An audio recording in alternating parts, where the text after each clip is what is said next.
Assalamualaikum warahmatullahi wabarakatuh. Shalom, Om Swastiastu, Namo Buddhaya, salam kebajikan.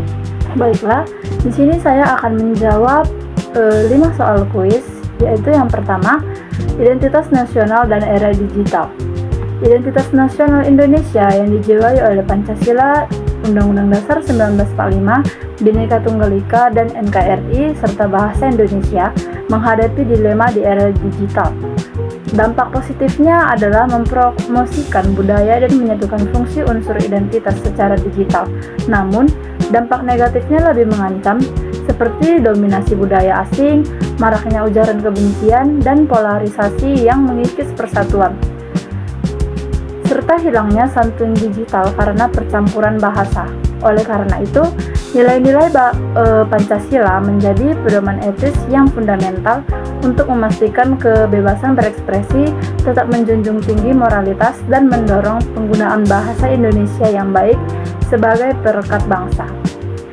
Dan soal yang kedua, yaitu negara dan sistem tata politik Indonesia. Sistem politik Indonesia mengadopsi konsep trias politika dengan membagi kekuasaan negara menjadi 3 cabang utama, yaitu eksekutif, menjalankan undang-undang, 2 legislatif, membuat undang-undang, dan yang terakhir yaitu yudikatif, menegakkan hukum. Dengan tujuan utama mencegah pemusatan dan penyalahgunaan kekuasaan. Pembagian ini dijamin oleh mekanisme check and balance yang memungkinkan lembaga saling mengawasi, memastikan setiap kekuasaan berjalan sesuai koridor konstitusi.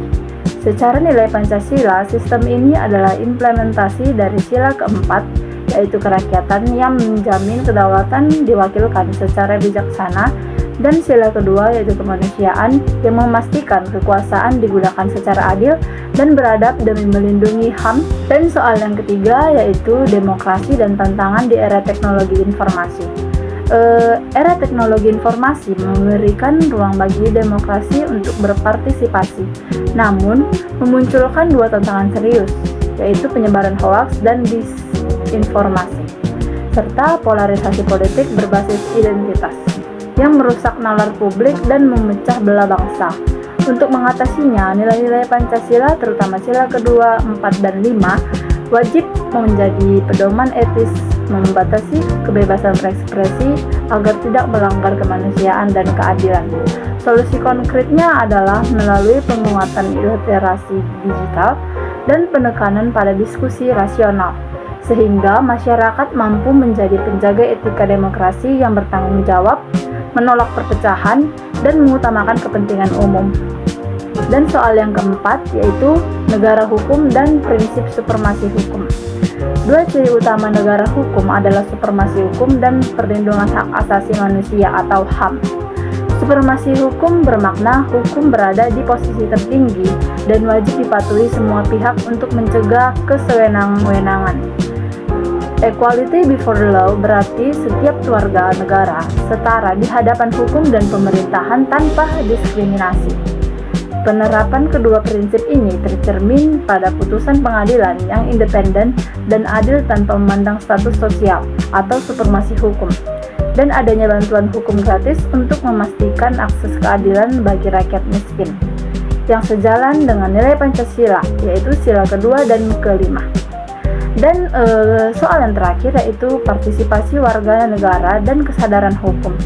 3 bentuk partisipasi aktif warga negara yang sehat adalah menggunakan hak pilih dalam pemilu, terlibat aktif dalam organisasi masyarakat sipil, dan menyampaikan kritik atau petisi kepada pemerintah dan DPR. Di era globalisasi, literasi digital dan kesadaran hukum memperkuat kualitas demokrasi dengan literasi digital memungkinkan warga mengakses informasi, memilah hoaks, dan berdiskusi secara cerdas. Sementara kesadaran hukum memastikan partisipasi disadari pemahaman hak dan kewajiban. Contoh aktualnya adalah gerakan online di media sosial yang mengawal kasus hukum atau kebijakan publik, sekaligus menuntun keadilan yang mencerminkan nilai Pancasila keempat dan kelima. Baik, itu saja penjelasan atau jawaban menurut diri saya berdasarkan kuis tersebut. Terima kasih.